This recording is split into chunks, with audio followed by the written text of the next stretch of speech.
Kembali lagi di Breaking News, pemirsa. BNPB berupaya menangani bencana hidrometeorologi khususnya banjir di wilayah Jabodetabek dengan melakukan operasi modifikasi cuaca sejak kemarin. Penyemayan bahan baku berupa garam NaCl diharapkan dapat dilakukan pada area target. Operasi ini akan berlangsung dalam 3 sorti. Operasi modifikasi cuaca diharapkan dapat mengalihkan potensi hujan di wilayah Jabodetabek yang terdampak banjir ke area yang lebih aman, serta dapat menurunkan intensitas hujan dan dampak bencana yang lebih besar. Kepala BNPB, Letjen TNI Suharyanto menyatakan, operasi ini akan berlangsung sesuai dengan prediksi cuaca buruk yang telah ditetapkan, yakni hingga 8 Maret. Untuk situasi per hari ini ya, secara umum sudah semakin baik ya. Jadi kemarin kita laksanakan operasi modifikasi cuaca, bahkan sampai malam ada hasilnya ya, rata-rata di wilayah Jabodetabek ini tidak turun hujan ya, sehingga relatif tinggi muka air ini juga sudah semakin kecil. Untuk yang masih tergenang ada di Kota Bekasi ya. Ada beberapa titik di Kota Bekasi masih tergenang, tetapi tinggi muka airnya sudah menurun. Kabupaten Bekasi juga masih ada beberapa titik. DKI Jakarta sudah menurun jumlah yang surut. Bahkan mungkin kalau yang kemarin ya, contohnya Kebon Pala yang sampai tingginya 3 meter sekarang sudah turun ya. Di Tangerang tinggal Kabupaten Tangerang. Kabupaten Tangerang masih ada yang tergenang sedikit. Depok sudah surut ya, Depok sudah surut. Kabupaten Bogor juga sudah surut. Ini tinggal pembersihan dan menyambung jembatan yang putus. Sementara kota. Ya, lalu bagaimana penanganan banjir di wilayah Jabodetabek yang dilakukan oleh BNPB hingga saat ini? Sudah bergabung bersama kami Kepala Pusat Data Informasi dan Komunikasi Kebencanaan BNPB, Bapak Abdul Muhari. Selamat siang, Pak Abdul Muhari. Selamat siang, Mas Rendra. Baik, Pak Abdul, bisa dijelaskan terlebih dahulu hingga saat ini bagaimana kondisi banjir di Jabodetabek, Pak? Ya, seperti tadi disampaikan oleh Kepala BNPB bahwa secara umum banjir di Jabodetabek berangsur surut dan ada di beberapa tempat sudah surut karena ini sebenarnya banjir kiriman. Jadi kemarin salah satu prioritas penanganan kita adalah mengurangi faktor pemicunya di daerah hulu. Jadi karena ini banjir kiriman, kalau misalkan kita bisa mengurangi intensitas hujannya di hulu, maka secara otomatis debit air yang turun ke hilir pun akan berkurang. Nah, alhamdulillah tadi malam kita sudah melakukan operasi modifikasi cuaca mulai dari siang hari, sore hingga malam hari sampai tengah malam, dan pagi ini hasilnya bisa kita lihat di lapangan. Perumahan Pondok Gede Permai yang kemarin sempat terendam hingga ketinggian 3,5 meter, alhamdulillah pagi ini sudah surut karena itu tadi, karena debit air penyokong banjir dari hulu itu sudah mulai berkurang.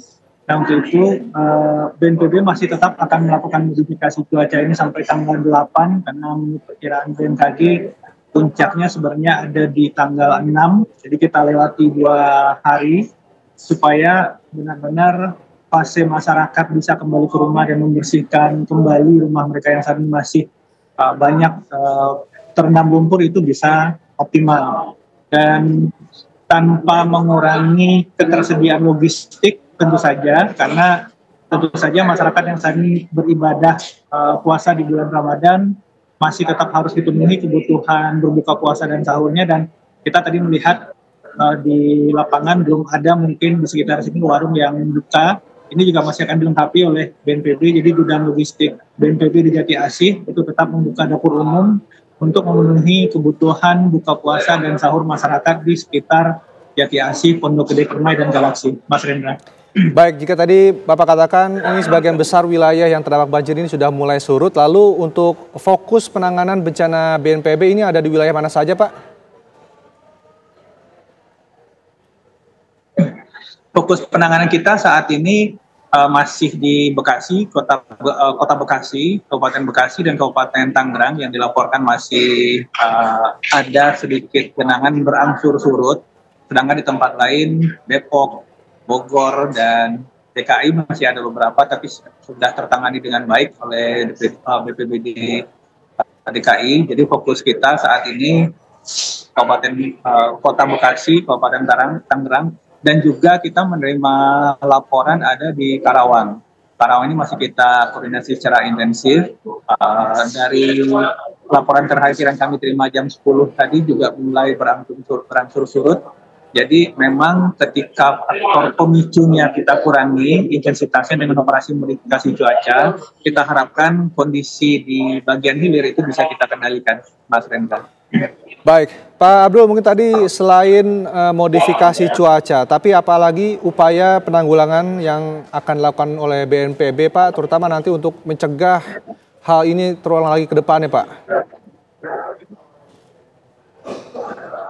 Ya, kalau kita lihat ini ada fase penanganan darurat yang jangka pendek, artinya benar-benar mengoptimalkan atau memastikan kebutuhan warga terdampak terpenuhi, baik itu dari sisi kemarin evakuasi, logistik pangan, logistik makanan dan non permakanan. Nah, ini saat ini sudah mulai surut. Tentu saja kita mendukung alat perangkat bagi masyarakat untuk melakukan pembersihan seperti pompa Alkon, kemudian alat-alat pembersih lainnya. Ini juga kita lengkapi kepada masyarakat. Setelah transisi darurat ini selesai, masyarakat bisa kembali ke rumah masing-masing, baru kita bicara fase penanganan jangka menengah dan jangka panjang. Jangka menengah ini nanti besok direncanakan juga ada Pak Menko Infrastruktur dan Menko PMK yang akan meninjau langsung kondisi di lapangan. Tentu saja dengan keberadaan atau kehadiran Menko Infrastruktur, kita bisa melihat sebenarnya ada beberapa infrastruktur keairan yang menjadi keluhan masyarakat di sini terkait dengan tanggul, peninggian, pelebaran dan seterusnya. Itu besok mungkin bisa langsung disampaikan. Artinya segala hal yang berkaitan dengan infrastruktur keairan nanti akan kita evaluasi bersama dengan kementerian lembaga terkait supaya perencanaan jangka panjangnya kita belum berbicara tata ruang misalnya, tapi berkaitan dengan infrastruktur keairan itu bisa benar-benar kita evaluasi dan kita lakukan hal-hal yang bisa memitigasi atau mencegah kondisi serupa terjadi di masa depan. Mas Rendra. Baik, Pak Abdul, berkaitan dengan penanganan jangka pendek ini, Pak, untuk jumlah pengungsi saat ini yang tercatat ini ada berapa, Pak? Dan bagaimana dengan distribusi bantuan untuk para pengungsi ini, Pak? Untuk di Kota Bekasi sendiri, di daerah paling terdampak di Pondok Gede Permai dan Galaksi ini titik pengungsi yang paling padat itu ada di posisi saya sekarang, di gudang logistik BNPB Jati Asih, itu sekitar 300-an kakak. Tetapi dengan pagi ini banjir mulai surut, beberapa penduduk sebagian besar sudah mulai kembali ke rumah untuk membersihkan rumah masing-masing. Tetapi tentu saja kondisinya saat ini listrik belum pulih. Jadi tentu saja ini akan menghambat masyarakat untuk beraktivitas di malam hari. Nah, biasanya ini pada malam hari masyarakat akan kembali ke tempat pengungsian.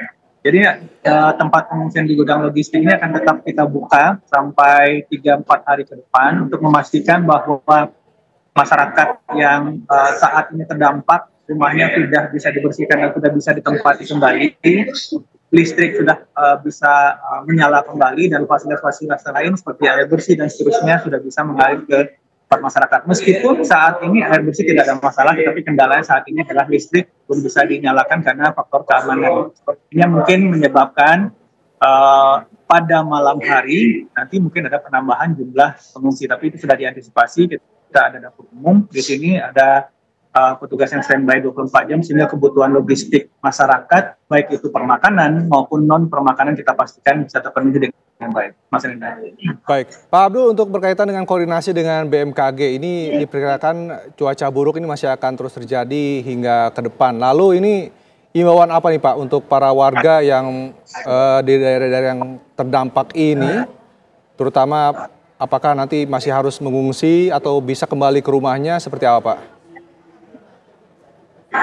Ya, karena ini dominannya adalah banjir kiriman, maka antisipasi utama sebenarnya mengurangi intensitas hujan di hulu. Karena kalau debit air dari hulu itu bisa kita kurangi, secara otomatis debit air di hilir itu tidak akan meluap.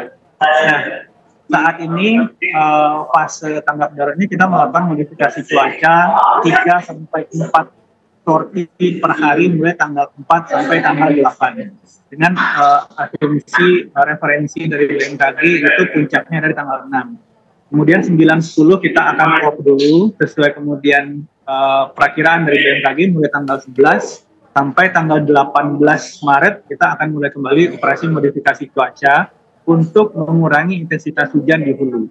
Tentu saja seperti yang kita lihat hari ini kalau intensitas hujan di hulu berkurang, otomatis debit air yang mengalir ke hilir itu juga berkurang dan kita bisa meminimalkan potensi meluapnya air ke pemukiman masyarakat. Mas Rendan. Baik, terima kasih Bapak Abdul Muhari, Kepala Pusat Data Informasi dan Komunikasi Kebencanaan BNPB sudah bergabung bersama kami di Breaking News TV One. Semoga penanganan dari pemerintah bisa cepat, terutama bagi para pengungsi korban banjir. Terima kasih Pak Abdul.